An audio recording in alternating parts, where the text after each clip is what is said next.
I visited the Hampi monuments, which are the remnants of the Vijayanagara Empire. This is a story of Deccan, a vast rugged plateau stretching across the heart of India. It was very important in medieval times. Its black soil produced cotton and indigo.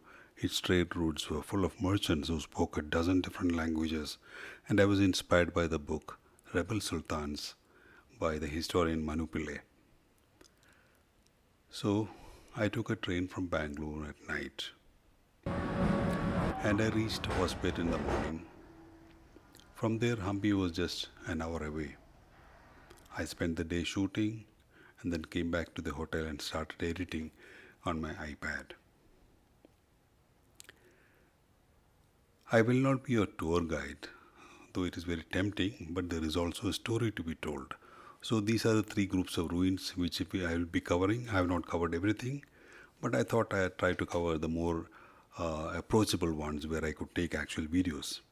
In the 13th century, Delhi Sultanate led major campaigns into South India, and that shook up the political arrangements of the Krishna Godavari plains, which was the breadbasket of the peninsula, and as a result of this, two new kingdoms were established there.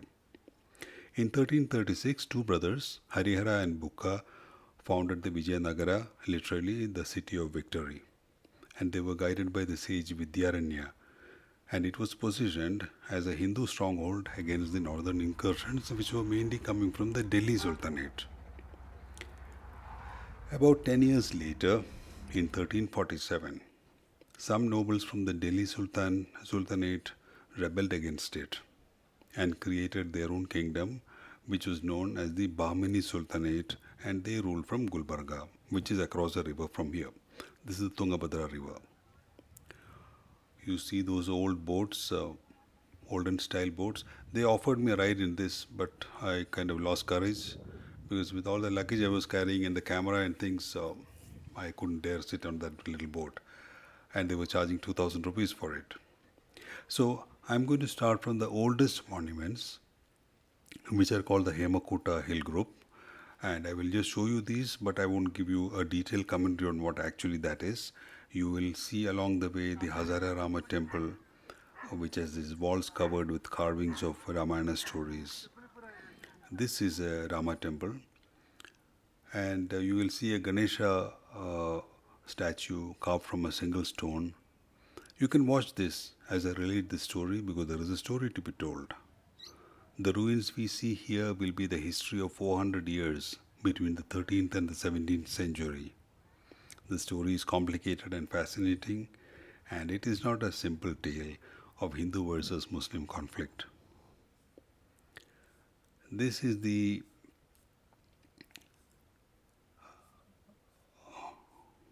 Narasimha statue. And there is a Shivaling statue there near Badavalinga and stepped tanks called Pushkarnis. I could not take video because too much of a crowd.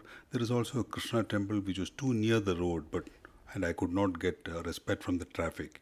We are now at the Virupaksha temple area, which is the heart of Hampi. It is a functioning temple, and I think it never stopped in history. And there is an adjacent Hampi Bazaar, which is also called the Virupaksha Bazaar.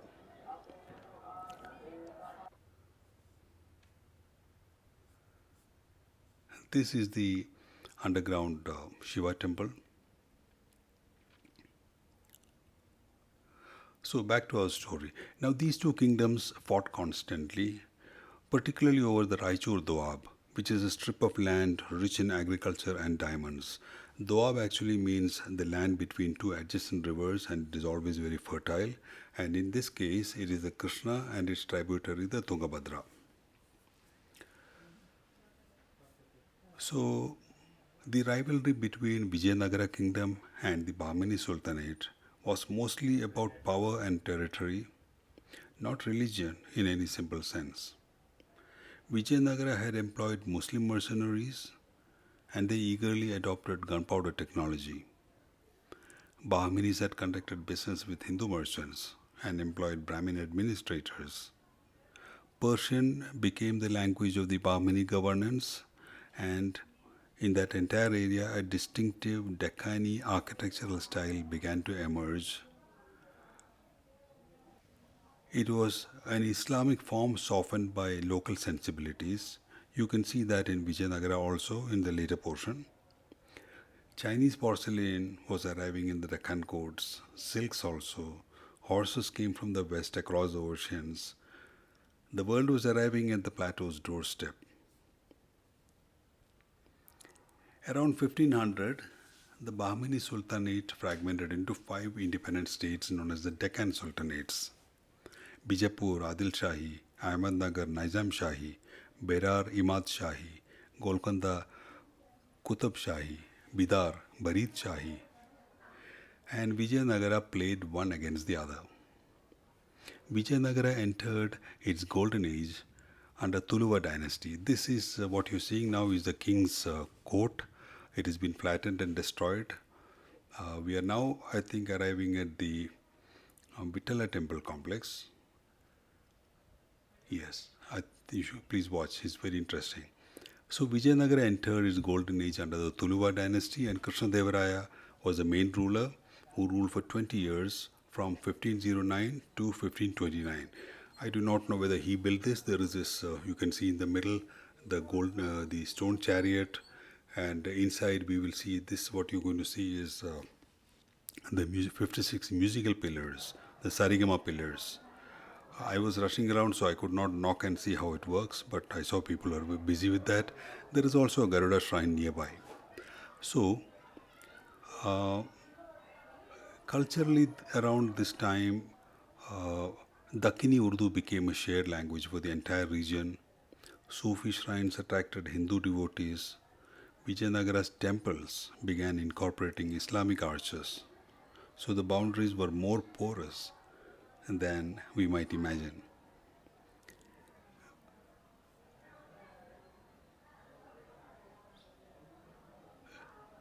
During Krishnadevaraya's time, Hampi was his capital. It was a global marketplace with Persian horse traders, Portuguese gunmen, Gujarati jewelers, Tamil textile merchants, like that. The city controlled access to the Arabian Sea. Oh, this is very interesting. What you see here is called the King's Balance. That is where, Thulabaram, where the king is weighed against gold. So we will get into that complex. You can see that. And there are many ruins over here.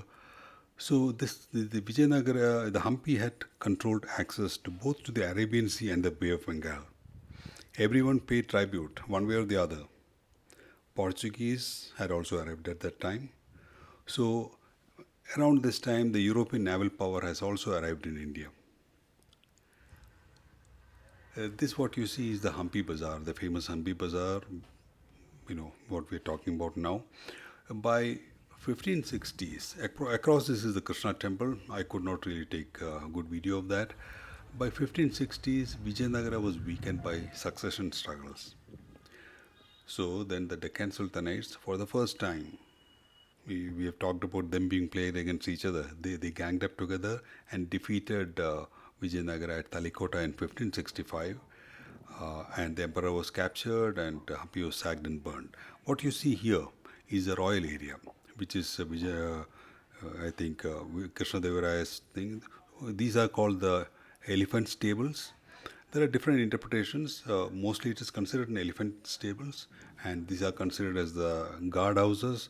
But I've seen references which say probably these are administrative buildings and, like that. So you can see how it looks like inside. Elephant living here, I'm not very sure. So there are similar structures. You see, this is the Islamic architecture coming in the heart of Vijayanagara. In this particular complex, you will find many others, like the Lotus Mahal. We'll go to that right now. This is the bath, the Queen's bath.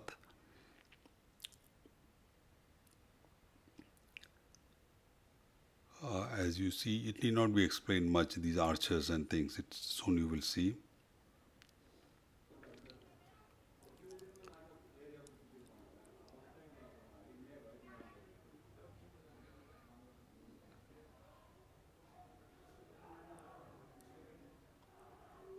I think it is called the Indo-Islamic architecture. It's particularly visible here. This is the what is known as a Lotus Mahal. There are minarets kind of in the corners around the guardhouses on the four sides. This platform in the middle is what is called as a Mahanavami Dibba, the platform for festivals. So you can see these guardhouses tend to become that Indo-Islamic architecture. This one is interesting. This is the Lotus Mahal.